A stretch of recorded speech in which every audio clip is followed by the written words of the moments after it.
विद्यार्थियों, आप सभी को मेरा नमस्कार। मैं पूजा पांडे, आप सभी का स्वागत है आपके अपने YouTube चैनल आर्ट गंगा में। विद्यार्थियों, आज आप लोग पढ़ेंगे कांगड़ा शैली, जो कि बहुत इंपॉर्टेंट शैली है आपके लिए।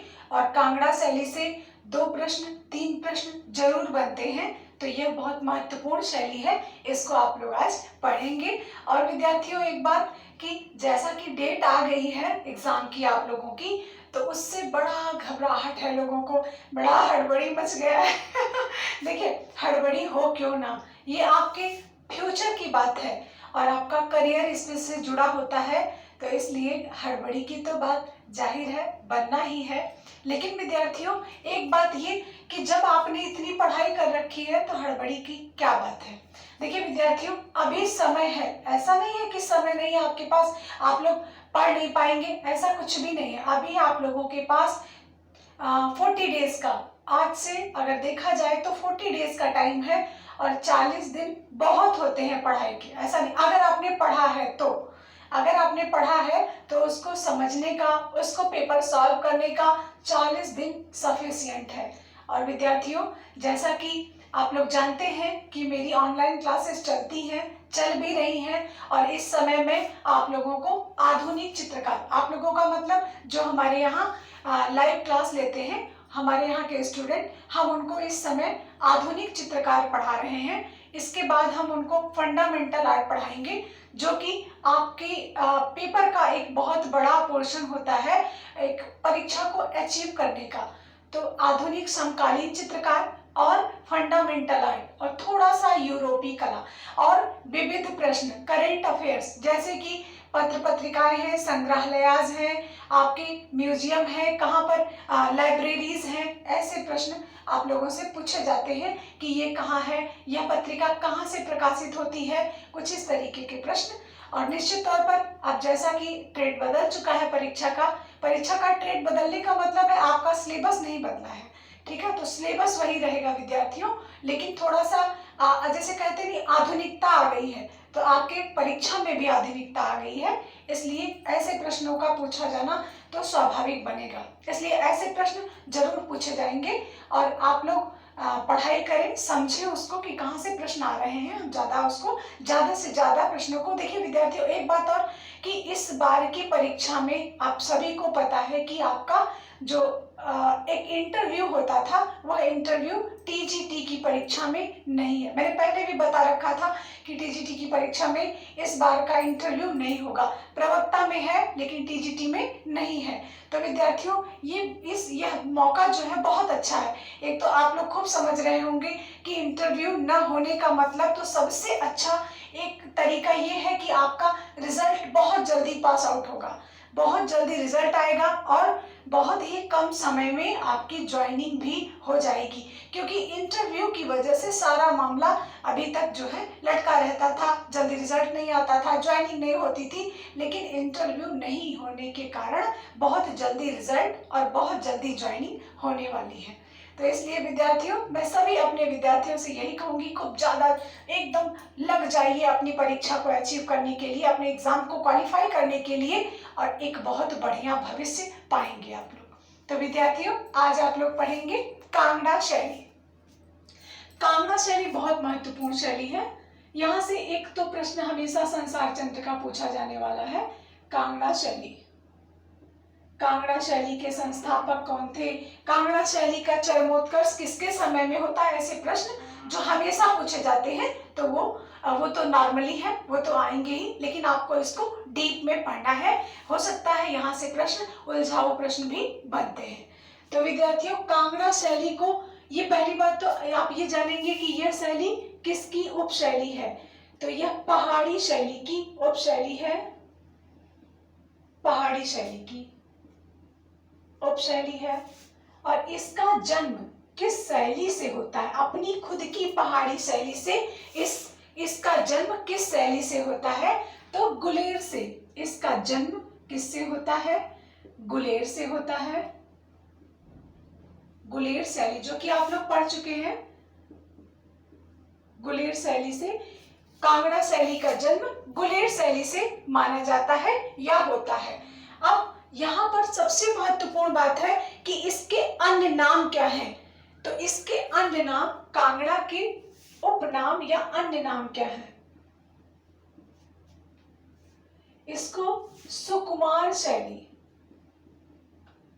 सुकुमार शैली, और इसको नारी सुषमा शैली, नारी सुषमा शैली, सुकुमार शैली, और इस शैली को रंगों का काव्य भी कहा जाता है। रंगों का काव्य, रंगों का काव्य, इस शैली को रंगों का काव्य कहा जाता है, सुकुमार शैली कहा जाता है, और इस शैली को नारी सुषमा शैली। अब देखिए, नारी सुषमा शैली से ही आप लोग एक चीज याद कर लीजिए कि नारी का सर्वश्रेष्ठ अंकन किस शैली में हुआ है, वो है पहाड़ी शैली। इसीलिए इस शैली को नारी सुषमा शैली के नाम से जाना जाता है। तो बहुत बहुत महत्वपूर्ण है ये शैली, और बहुत इजी। थोड़ा सा आप लोग एक दूसरे से कनेक्ट करके देखिए तो बहुत आराम से आपको लर्न हो जाएगा। अब इस शैली के उपनाम हो गए। अब कांगड़ा शैली का मनोरम वर्णन किसने किया था? कांगड़ा शैली का,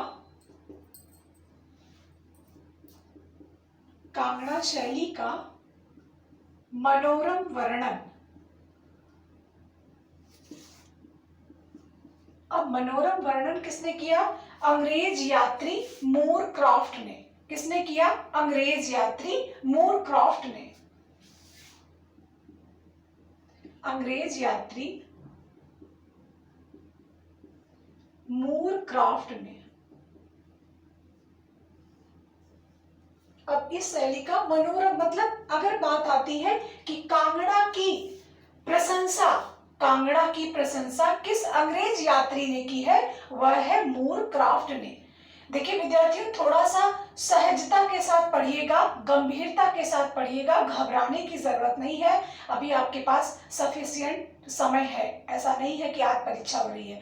अभी आपके पास पूरा 1 महीना, मैंने कहा, और 1 महीने को अगर आप डिवाइड करके देखते हैं तो आपके सिर्फ और सिर्फ 10-12 टॉपिक हैं पढ़ने के लिए, और उसमें भी आपको क्या बहुत ज्यादा पढ़ना है ये आपको जानना होगा।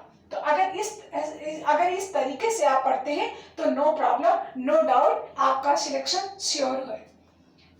तो अंग्रेज यात्री मूरक्राफ्ट ने इस शैली का बहुत सुंदर वर्णन किया है। अब इस शैली का चरमोत्कर्ष कब होता है?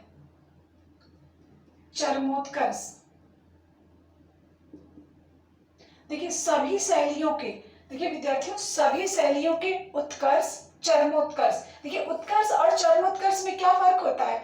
यह फर्क होता है, उत्कर्ष में शुरुआत, अच्छी शुरुआत हो चुकी है लेकिन अपनी उपलब्धि को हासिल नहीं कर पाई है, यही होता है चरमोत्कर्ष, और उत्कर्ष में यही फर्क है। जैसे मुगल काल का उत्कर्ष काल किसके समय में होता है? तो अकबर के समय में। चरमोत्कर्ष की, चित्रकला की चरमोत्कर्ष की बात आती है तब कहते हैं आप कि जहांगीर के समय में। तो इस शैली का चरमोत्कर्ष का जो समय है वह है 1786 से लेकर 1805 ईस्वी। अगर हम शताब्दी की बात करें, 1786 से लेकर 1805 ईस्वी, अगर हम शताब्दी को लेके देखेंगे तो शताब्दी हमारी होती है 18वीं उत्तरार्ध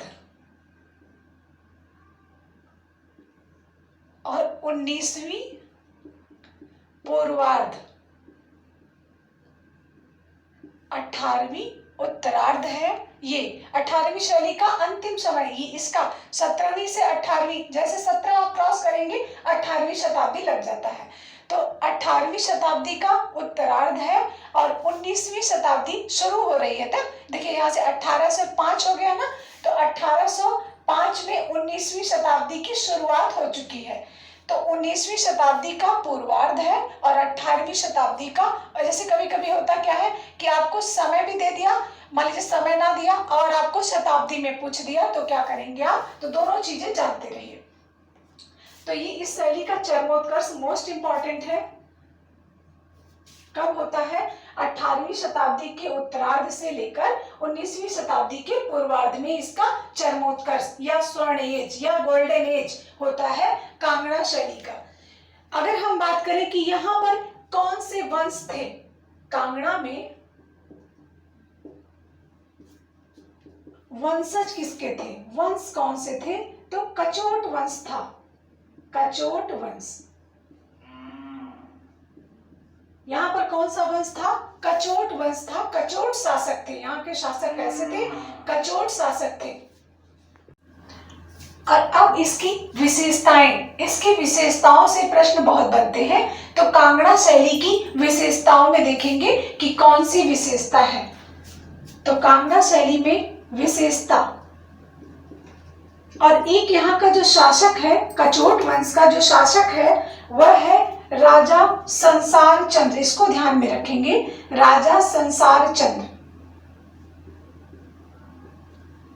राजा संसार चंद्र। इन्हीं के समय में इसका कांगड़ा का चरमोत्कर्ष रूप दिखाई देता है।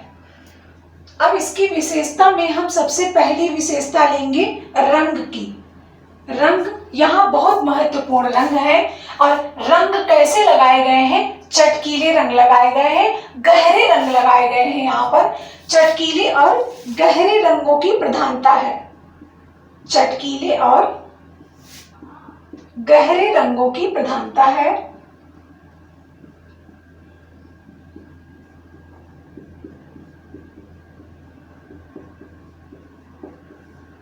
चटकीले और गहरे रंगों की प्रधानता है। दूसरी बात रेखा की करते हैं। तो जैसा कि आप सभी को पता है कि हमारी चित्रकला मतलब पूर्वी चित्रकला मतलब भारतीय कला रेखा प्रधान है। तो लेकिन यहाँ की रेखाएं कैसी हैं? तो यहाँ की मतलब कांगड़ा की रेखाएं सुस्पष्ट हैं, सुंदर हैं, लेकिन कैसी है? कोणात्मक हैं। घूमी हुई रेखाओं का ज्यादा प्रयोग यहाँ पर किया गया है।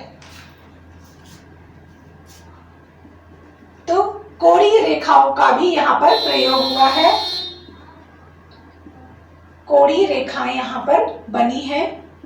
सरल रेखा, कोणीय रेखा, सभी रेखाओं का यहाँ पर बहुत सुंदरता के साथ प्रयोग किया गया है। अब रंगों में अगर हम गहरे और चटकीले रंगों की बात करते हैं तो खनिज रंग है। क्या कौन सा रंग है? यहाँ पर खनिज रंग है। और विधि क्या है? टेम्परा विधि है, टेम्परा विधि है, खनिज रंग है, टेम्परा विधि है, खनिज रंग है। और धरातल यहाँ का कैसा है? तो यहाँ का धरातल कागज है, कागज पर चित्र यहाँ पर बने हैं। और स्पेशली एक कागज, कौन सा? सियालकोटी, सियालकोट से आने वाला कागज सियालकोटी कागज कहलाता है। उसी पर कांगड़ा के सर्वाधिक चित्र उसी कागज पर निर्मित किए गए हैं। तो धरातल कैसा है? धरातल है आपका सियालकोटी कागज, सियालकोट से आता था इसीलिए इसको सियालकोटी कागज कहा गया है।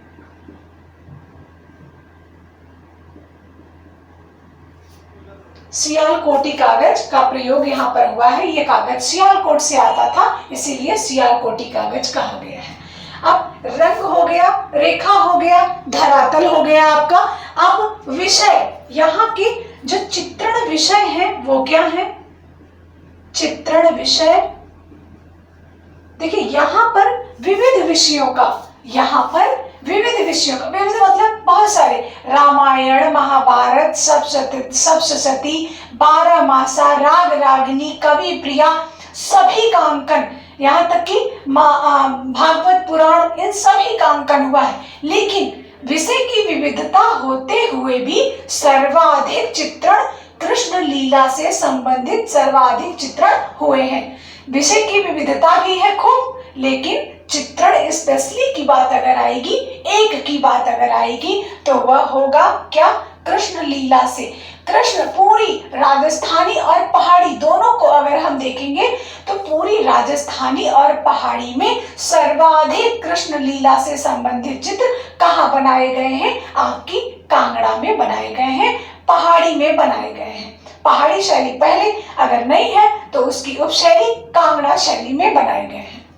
और वहीं पर अगर हम गीत गोविंद की बात करें तो ऐसा नहीं है कि गीत गोविंद का चित्रण कहीं नहीं हुआ है, लेकिन अगर स्पेशली की बात हम करते हैं तो गीत गोविंद का चित्रण कहाँ होता है? बसोहली शैली में होता है। जब आपकी बसोहली शैली आएगी तो मैं इसको आप लोगों को बताऊंगी।